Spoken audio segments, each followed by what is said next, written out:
এই রকম ফোলা, ফোলা নরম, নরম বার্গারের বনগুলো আমরা সাধারণত বেকারি থেকেই নিয়ে থাকি। তো এগুলো বাড়িতে বানানোও কিন্তু অনেক সহজ। দেখো আমি আজকে বানাচ্ছি। এর জন্য প্রথমে আমি এখানে নিয়ে নেব ৩ চামচ ইস্ট। তারপর এর মধ্যে দিয়ে দেব আমি ২ চামচ চিনি। এইবার এটাকে আমি জল দিয়ে মিশিয়ে নেব।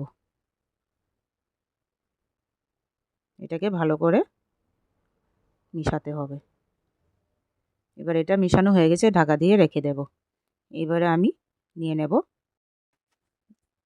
২ কাপ ময়দা আর নিয়ে নেব ১ কাপ আটা। এবার এর মধ্যে আমি লবণ দিয়ে এটাকে মিশিয়ে নেব। তারপর এর মধ্যে আমি ঘি দিয়ে দেব। তোমরা চাইলে তেল ইউজ করতে পারো। আমি এখানে ঘি নিয়ে নিলাম। ঘিটাকে একটু গরম করে গলিয়ে নিয়ে তারপর দিয়েছি। এবারে এর মধ্যে আমি ইস্টটা ঢেলে দেব। ইস্টটাকে এবার আটার সঙ্গে মিশিয়ে ভালো করে তারপর এর মধ্যে আমি জল দিয়ে মেখে নেব। জলটা হালকা, হালকা করে বারবার দিয়ে তারপর আমার মাখতে হবে।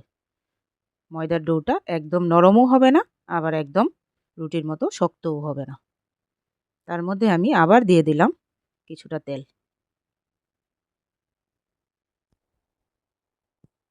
লাস্টে আমি তেল ইউজ করেছি। প্রথমে আমি দিয়েছিলাম ঘি। মাখাটা শেষ হয়ে গেছে তারপর তেল দিয়ে দিয়েছিলাম। তো দেখো এটা এবার ১ ঘন্টার জন্য রেস্টে রেখেছিলাম, একদম ফুলে গেছে। এবার আবার এটাকে আমার মেখে নিতে হবে। এবারে মাখা হয়ে গেলে এটাকে আমি হাত দিয়ে গোল, গোল করে কেটে বন বানিয়ে নেব। তোমরা ছোট বড় যেরকম সাইজ ভালো লাগে এরকম বানিয়ে নেবে। আমি এরকমই দিচ্ছি সাইজটা। দেখো সবগুলো বানিয়ে নিয়েছি। এটাকে আমি এবার ওভেনে দিয়ে দেব। আজকে আমি চুলায় করব না। তোমরা যদি গ্যাসের চুলায় করতে চাও তো আমার পিৎজার রেসিপিটা দেখে নাও।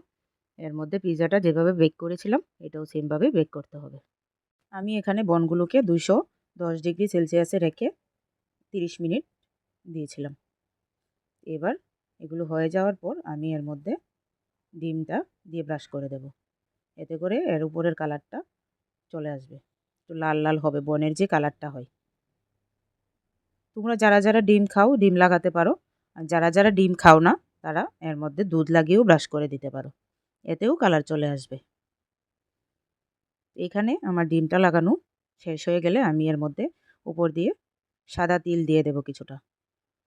এটাও অপশনাল, দিলে দিতে পারো, না দিলেও নেই, এতে কোনো অসুবিধা নেই। এবারে বনগুলোকে আমি আবার ওভেনে দিয়ে দেব। এবার আমি এটাকে ১৫ মিনিট বেক করব। দেখো কালারটা চলে এসছে, ঠিক যেমন বেকারিতে আসে বনের কালারটা। এবার আমি বের করে নিলাম। তোমাদের যদি ভালো লাগে ভিডিওটা, আমার ভিডিওটাতে লাইক কমেন্ট করে দেবে আর ভিডিওটা শেয়ার করে দেবে। Thank you.